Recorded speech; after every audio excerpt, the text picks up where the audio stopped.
दो मुख्तलिफ इंटरव्यूज में दो सवाल पूछे गए शहबाज शरीफ से पहला सवाल था कि अगर आप वजीर आजम बने तो आप पेट्रोल की कीमतों को कैसे कम करेंगे। उन्होंने जब देखा कि सवाल बड़ा सीधा सा है और जवाब दिए बगैर कोई चारा नहीं, तो उन्होंने अंग्रेजी अल्फाज का इंतखाब किया। अंग्रेजी में जुमला कहा कि देखें, petrol prices are linked with international market, जिसका मतलब है कि पेट्रोल की कीमत हम कम नहीं कर सकते, वो तो वही रहेगी जो आलमी मंडी में होती है। यानी अंग्रेजी जुमले में पूरा जवाब दे दिया ताकि मुस्लिम लीग नून के सपोर्टर्स में से आधे से ज्यादा लोग सुनकर समझ भी ना पाए कि हमारा लीडर कह क्या रहा है। अलबत्ता खुशी में झूमकर शेर का नारा शायद लगा दिया हो कि हमारा लीडर भी अंग्रेजी बोल रहा है। इसी तरह एक और एंकर ने सवाल किया कि आप अमेरिका से अगर इतना डरेंगे तो फिर आप बराबरी के सलूक का तकाजा कैसे करेंगे। तो उन्होंने तहम्मुल से फिर अंग्रेजी जुबान में कहा कि बेगर्स हैव नो चॉइसेस, जिसका उर्दू में मतलब है कि फकीरों के पास मुतालबा करने की ताकत नहीं होती।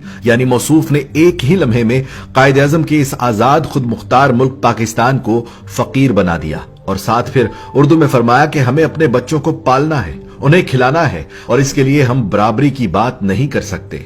गोया जो सरहद पार से हमारे लिए तंजिया जुमले सुनाई देते थे कि हम फकीर देश हैं, वो बिल्कुल सच कहते थे और हमें इस पर शर्मिंदा नहीं होना कि हम दुनिया की वाहिद इस्लामी एटमी ताकत 22 करोड़ दलेर लोगों का मुल्क काफिरों से बराबरी तक नहीं कर सकता। और इसको मजीद पानी दिया गया ख्वाजा आसिफ की तरफ से, जिन्होंने लाइव प्रेस कॉन्फ्रेंस करते हुए फरमाया कि अमेरिका बहुत बड़ी सुपर पावर है और वो पाकिस्तान की सांस तक बंद कर सकता है, इसलिए हम अमेरिका को कुछ नहीं कह सकते। फिर शहबाज शरीफ का ये एतराज करना कि क्या जरूरत थी न्याजी को अमेरिका को ये कहने की कि एब्सोल्युटली नॉट। फिर उनके बेटे हमजा शहबाज ने फरमाया था कि पहले ये हमें चोर कहता था, अब ये यूरोपीय यूनियन को भी लताड़ रहा है और कहता है हम कोई तुम्हारे गुलाम हैं।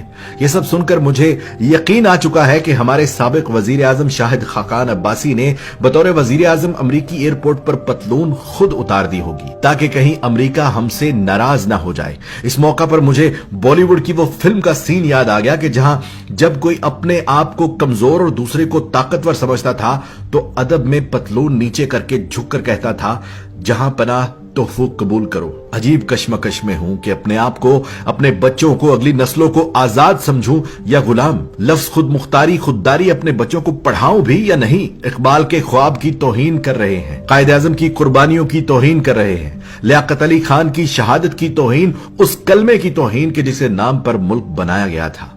मुझे रह रहकर 1857 की वो बरे सगीर में मुसलमानों की अंग्रेज के खिलाफ जंग याद आ रही है। लाखों जाने कुर्बान हुई, काला पानी की सजाएं पाई, किस लिए कि हम आजाद हो जाएं। मुझे 14 अगस्त की 1947 की वो 10 लाख मुसलमानों की रूहों से शर्म आ रही है जो हिंदुस्तान से पैदल चलकर पाकिस्तान आ रहे थे। कई रास्ते में शहीद हो गए और कई वहीं कत्ल कर दिए गए। उन सब के ख्वाबों को चिकना चूर कर दिया हमने।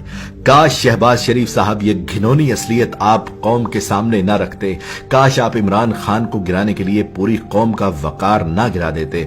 भले हम आजादी के वहम में ही जी रहे थे, कम से कम जोशो खरोश से 14 अगस्त की आजादी तो मनाते थे। इकबाल का शेर याद आ गया कि सबक फिर पढ़ सदाकत का, अदालत का, शुजायत का, लिया जाएगा तुझसे काम दुनिया की अमामत का। वतन अजीज तेरा ख्वाब देखने वाले से नजरें नहीं मिला सकते हम दुनिया की अमामत तो दूर की बात, बराबरी तक का हक नहीं रखते, क्योंकि बकौल शहबाज शरीफ साहब हम फकीर मुल्क हैं और फकीर बराबरी का तकाजा नहीं कर सकते। ख्वातीनो हजरात, एक आजाद पाकिस्तान का सफर खत्म हुआ चाहता है। मरियम साहिबा के बकौल सीट बेल्ट बांध लीजिए, आप एक गुलाम पाकिस्तान में लैंड करने वाले हैं। माजरत चाहता हूं, आज पहली बार मैं पाकिस्तान जिंदाबाद कहने की हिम्मत नहीं कर पा रहा। अल्लाह हाफिज।